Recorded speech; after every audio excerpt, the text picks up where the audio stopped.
Yes, guys, welcome to Systemizing High Performance.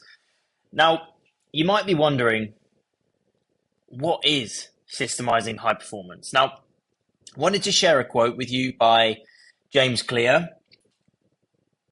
We don't rise to the level of our goals, we rise to the level of our systems. Now, if we have systems that allow for us to perform better in our training and life, this is going to allow for us to achieve the goals that we want. You see, most individuals set goals but never build strategy into their life, which results in them never actually achieving their goals. And you've either got no systems for your day or you've got ineffective systems. No systems means you're reactive. Your days control you. It's not you controlling the day. You rely on motivation. You need motivation to do your day-to-day tasks, and you end up being really consistent. And you miss the mark on tasks, your meals, your sessions. Ultimately, your day-to-day is messy and chaotic. You've got ineffective systems, which is maybe one area you're doing well in, but others you're digressing in. There's a lack of consistency. You're trying to do too much. You can't sustain it. It's flaky results. And the systems don't factor in for a bit of slack. There's no rest. Life situations aren't factored in. Now, what do we actually want? We want systems that are easy to implement. We don't need to think about them because they're easy, but they compound in us achieving massive results in our life through boosting our productivity, our energy, our training performance. We want systems that don't take up too much time. We can fit them around our day-to-day activities. Systems that ultimately give us more freedom. More structure is more freedom. You'll get more hours back into your weeks with just small adjustments, and you'll be able to leverage your time. I want systems that actually give us more energy back. Ones that reduce our decision fatigue, give us structure to our days, and help us keep our attention on the aspects of life that we really value. And we want systems that give us the quality of life that we deserve, making it easier to achieve a better body. Our days will flow effortlessly, and we'll be able to spend more time with loved ones and ultimately achieve more in life. Now, if you don't control your time, someone or something else will. It's really important that you control your days, your weeks, and gain structure into your life. Now, how we want you to do this is by using a schedule. You can use the worksheets that I'm going to give you, like the daily planner and the weekly planner here. You can use a calendar app.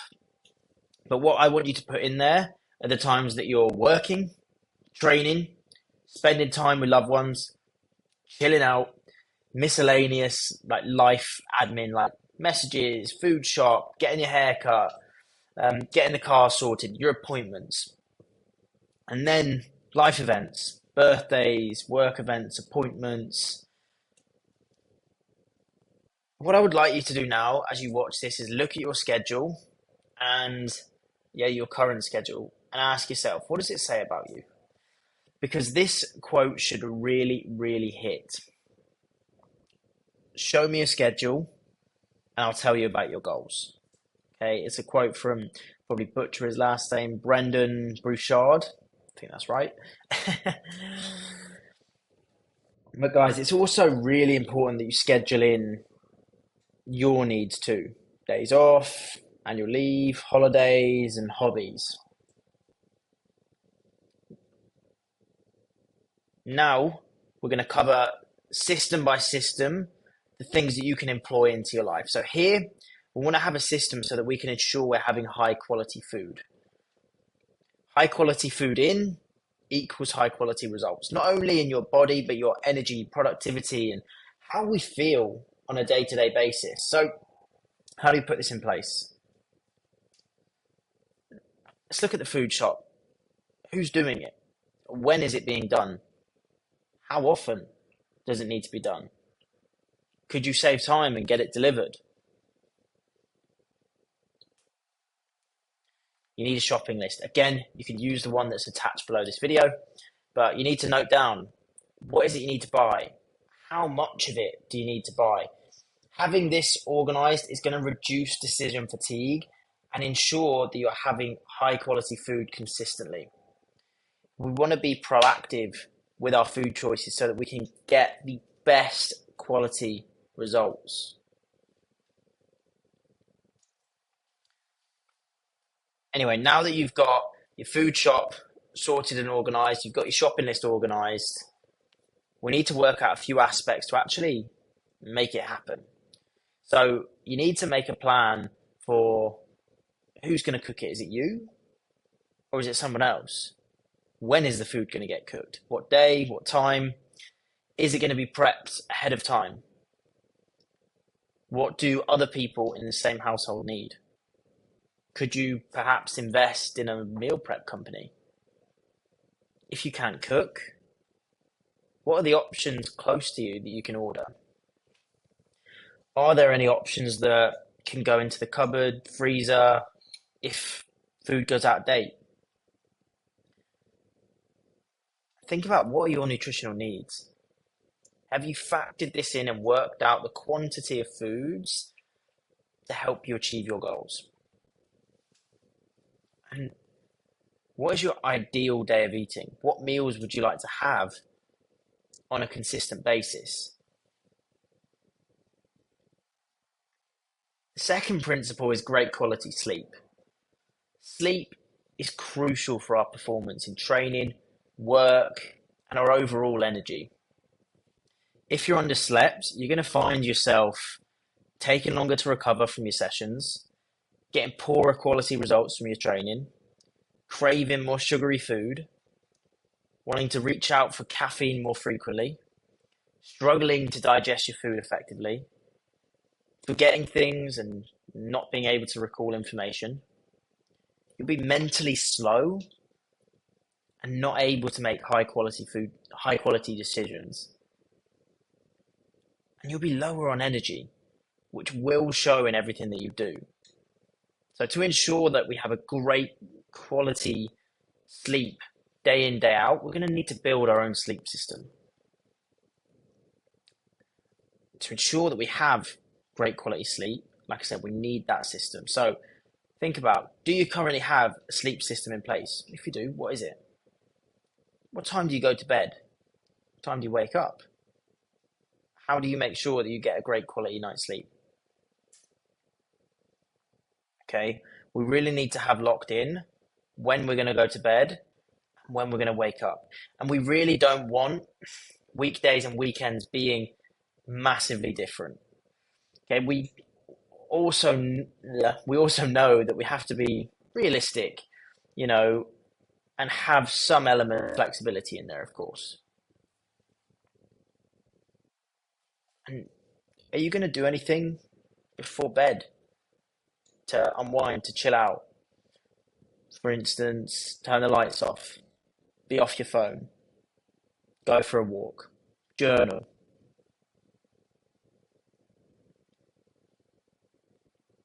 Do you currently have a caffeine cutoff time?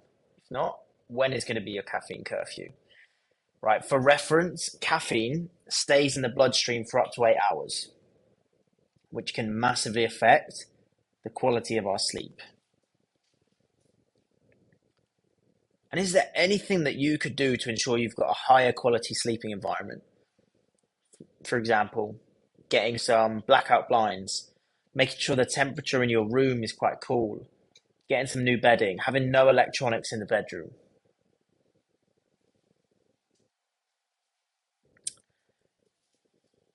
The third principle is hydration. Being adequately hydrated is crucial for health, performance, and often, guys, individuals can confuse hunger with hydration.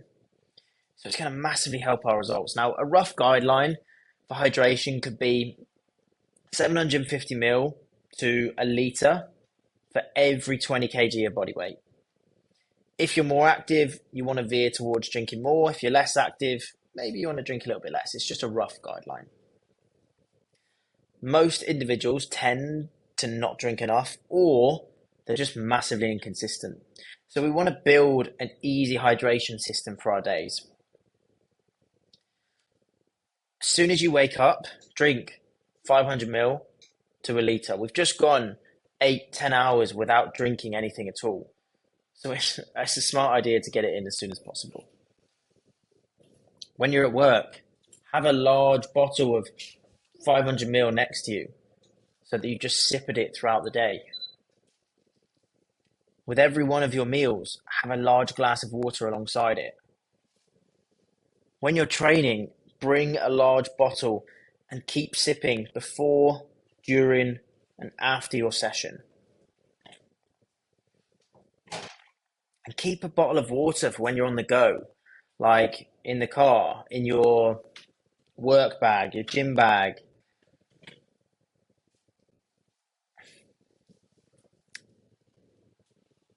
And it's really, really important that you prime yourself for the day rather than just going into your working day aimlessly. This will help you go in with intention, be more present, and massively improve your performance.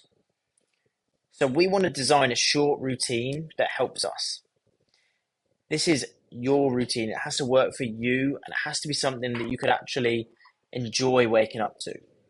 It could be a short walk, 5 to 10 minutes journaling or planning for the day.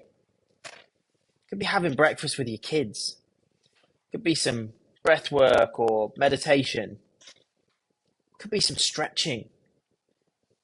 In the morning, you also want to think about your environment. If you're waking up and getting stuck straight into your phone or your emails, that's going to set the tone for the day.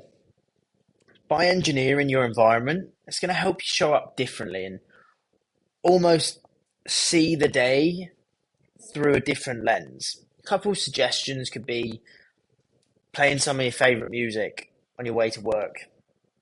I used to work in M&S and I really, really didn't like it. So on the way there, I would always play an album that I actually really liked, which certainly psyched me up for the first couple hours at least. Engage your headspace into a podcast or some of the lessons and videos that we have on the members area to keep you focused for the day. Putting a small post-it note beside your bed, noting down the things that you're grateful for or happy for. Having breakfast with the family or walk to work with a colleague. The goal here isn't to create overwhelm.